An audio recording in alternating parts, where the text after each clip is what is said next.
By Curious George, an unauthorized parody by Andrew Siminian. This is George. He lived in the jungle. He was a straight little monkey, but always very curious. One day, George saw a man. He had on a sassy purple beret, and George got excited despite himself. The man saw George too. I'm always in the mood for some hot monkey love, he thought. I would like to take him home with me. He put his beret on the ground, and of course, George couldn't help himself. He came down from the tree to verify there was a real designer label inside the jaunty purple chapeau. The man had looked so sexy in the beret. George wanted to be sexy too. He picked it up and put it on. He felt gayer already. The beret still smelled of the man's cologne. George closed his eyes to bask in the thick cloud of man stank. The man picked him up quickly and popped him into his shoulder bag. "It's a man purse," said the man. George was caught and a little excited. The man with the sassy purple beret put George into a little boat with a strapping young lad who rowed them to a big ship. "Hello, sailor," thought George. He was sad to be leaving his home, but he was still a little curious. On the big ship, the man took George out of his merce. "Finally," thought George, "not a fucking chihuahua."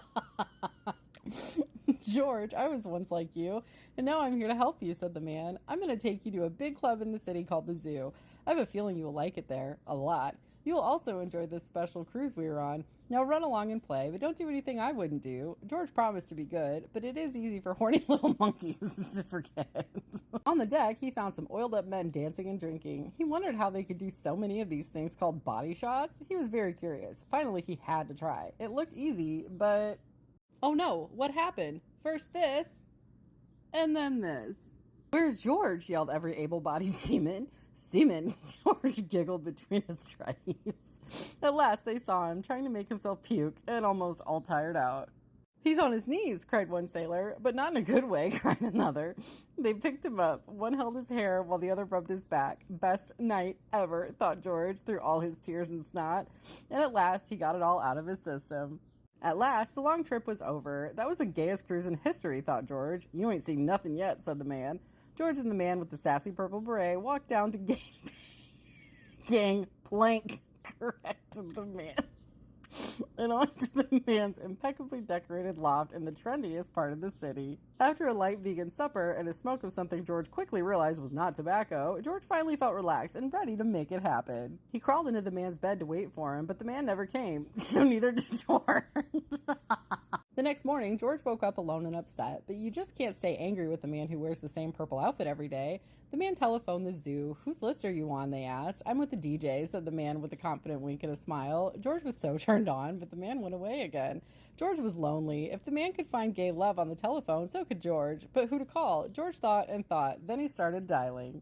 Ding-a-ling-a-ling went the phone at the fire station. The firemen rushed to the telephone. "Hello, hello," they said, but George did not answer them. "Don't worry, we're coming," they yelled. "You sure will be," thought George. He could picture them racing over and was so excited. This was the perfect plan. Firemen were even sexier than sailors. The firemen rushed through the door. "Where's the fire?" they cried. "In my pants," George was going to say, but he stopped himself. These firemen weren't sexy at all. They were old and had big bellies. Where were all the hunky firemen? George feared that his wall calendars had been lying to him all these years. The firemen were very upset that there was no fire. "Catch that gay little monkey," they cried. "Hey, relax with the labeling," thought George as he tried to run away. He almost made it, but he tripped over the man's clogs and... Two firemen grabbed George's arms and took him to prison. "You're not even going to use handcuffs," thought George. How disappointing. George had heard stories about what happens in prison. Maybe this wasn't going to be so bad after all. But they put him in a cell all by himself. No tatted up cellmates, no group showers. Prison sucked. George was bummed. George finally got excited when the gruff watchman burst into his cell, but real-life prison guards were even less sexy than real-life firemen. George was not interested. "My first time will not be with this guy," thought George. That would just be embarrassing. George outsmarted the watchman and escaped. Back out in the West Village, George saw a couple of guys buying something from a man on a street corner. Whatever it was made them very happy. George was curious. He felt he must have one too. He reached over and tried to swipe one for himself, but... instead of one tab, he accidentally took them all. "I'm gonna kill you, you fucking gay monkey," cried the drug dealer. "Hey, I'm just bi-curious," George tried to yell as he made his escape, but it was too late. George was far too gone. George felt like he was floating up, higher and higher, way above the city. The people looked like ants, and he really wanted to give them all messages for some reason. George was frightened and confused, but he'd never felt freer. At first, George's trip was awesome, but then he started coming down, and he was suddenly very tired. When he came to, he found he had climbed a traffic light. Traffic was all mixed up, and people were threatening to kick his ass. Hate crime, thought George.